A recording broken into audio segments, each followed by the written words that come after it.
दीप जला के दिवाली में मनाऊंगी, दीप जला के दिवाली में मनाऊंगी। मेरे जन्मों के सारे पाप मिट जाएंगे, राम आएंगे। मेरे जन्मों के सारे पाप मिट जाएंगे, राम आएंगे। मेरे जन्मों के सारे पाप मिट जाएंगे, राम आएंगे। मेरे जन्मों के सारे पाप मिट जाएंगे, राम आएंगे।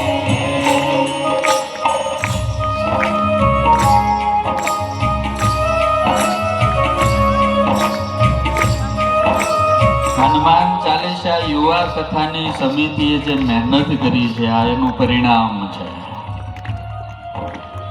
ખાલી પુરુષો જ નહીં, અહીંયા તમે સ્ટેજ ઉપર આવો, આજે જે દાદાની રંગોળી કરી છે કપિલ સ્વામી જોવો તો ખરા.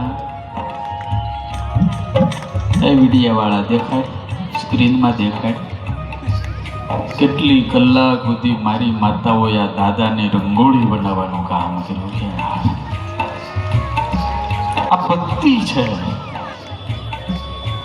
એનો ભાવ છે. એક એક દાણો ગોઠવીને એને કામ કર્યું.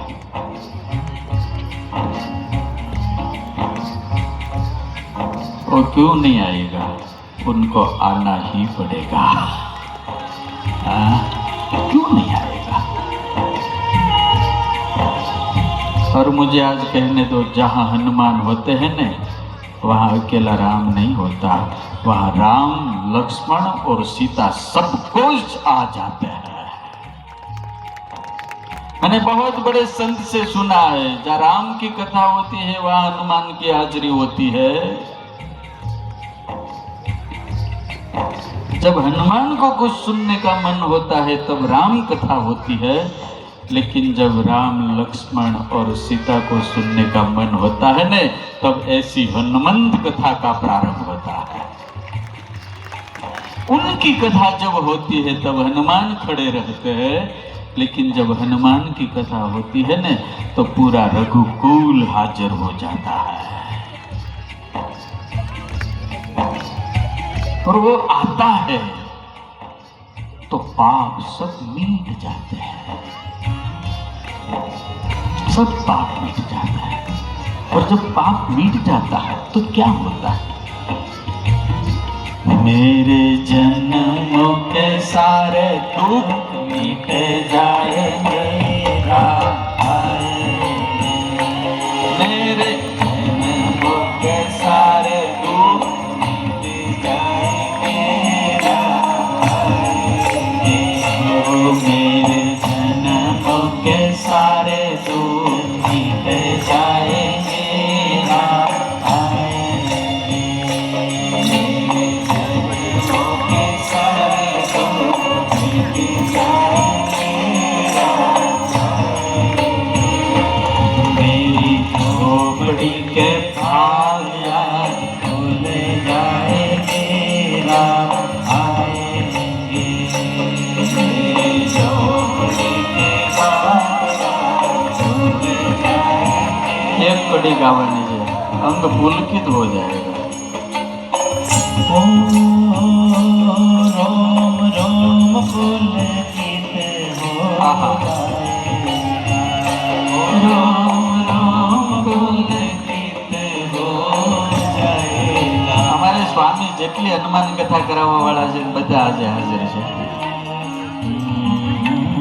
મહેસાણામાં જેણે કથા કરાવી બદ્રીશભાઈ આવ્યા છે, સુરતમાં કથા કરાવી તેવા ચેતનભાઈ, કિશોરભાઈ.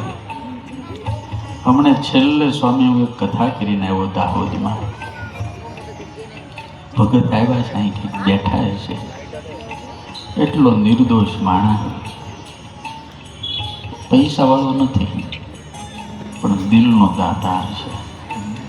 આપણે પગે લાગીને તો આપણું સારું થાય એવો હાવ ભગત. કાંઈ બિચારાને કહું, એ ગજુ કાકા આવ્યા છે મારા, એકલાએ કથા કરાવી, એકલાએ આવી મોટી ઓ ગુરુ, એકલાએ કથા કરાવી દાહોદમાં.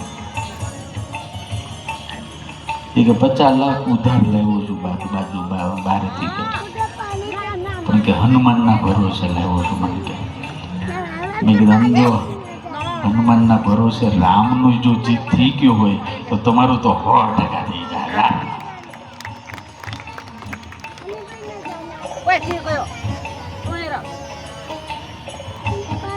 હું ચેલેન્જ કરીને કહું છું, સમજો, ગેરંટી સહિત કહું છું. એક વખત હનુમાનને થોડા કામ તો લાગી જાઓ, મારો હનુમાન આજીવન તમને કામ લાગશે યાર. આ અમારો અનુપમસિંહ આવ્યો છે, આવું નાનો માણસ. સુરતમાં કથા હતી, રોજ 70,000 માણસો, લાખ માણસો આવે. એની કેપેસિટી નહોતી, પણ કે મારે બધાને પાણી પાવું, એક વ્યક્તિ પાણી બોટલ આપે. પાણી પાયું ને તો હનુમાનજી એને દૂધ પાકની ખીર ખાધો કરી દીધો એક વાર.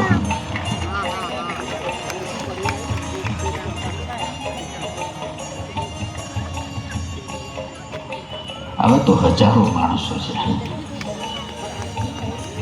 બદ્રીશભાઈ, તમારું શું કેવું?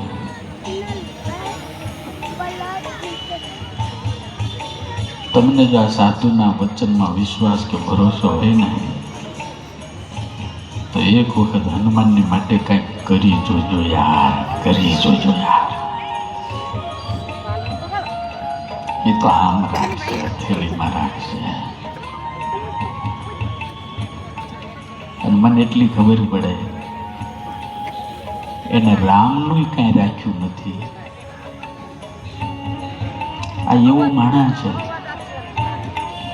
કે એને ક્યારે કોઈ કહી ન જવું પડે કે મેં તારી માટે આમ કીધું. એને રામનું નથી રાખ્યું તો આપણું લેવાનું રાખે. એને કોઈનું કઈ લીધું જ નથી. આ બ્રહ્માંડની રચના થઈ ત્યારથી આજ દિવસ સુધી મેં દાદાનો અભ્યાસ કર્યો છે, દાદાની હારે બેઠો છું. હું સાળંગપુરમાં હોત તો કલાકો સુધી એને હારે બેસી રહ્યો.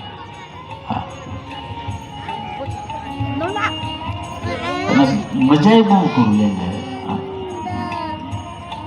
કલાકો સુધી બેસી એને હારે જ બેસી. આ બ્રહ્માંડની રચના થઈ ત્યારથી આજ દિવસ સુધી આ જગતમાં મહાપુરુષો થઈ ગયા, મહામાનવો થયા, મોટા મોટા આચાર્યો થયા, મોટા મોટા અવતારો થયા.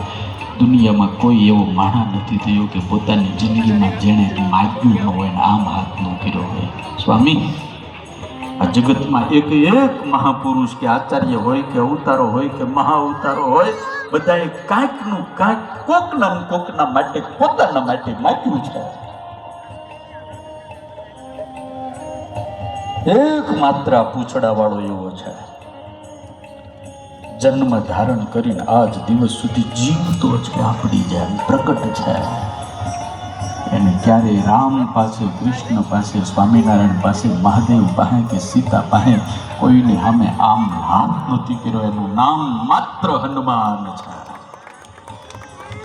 और देने के लिए पैदा हुआ है, इसलिए दुनिया उनको दादा बोलते हैं.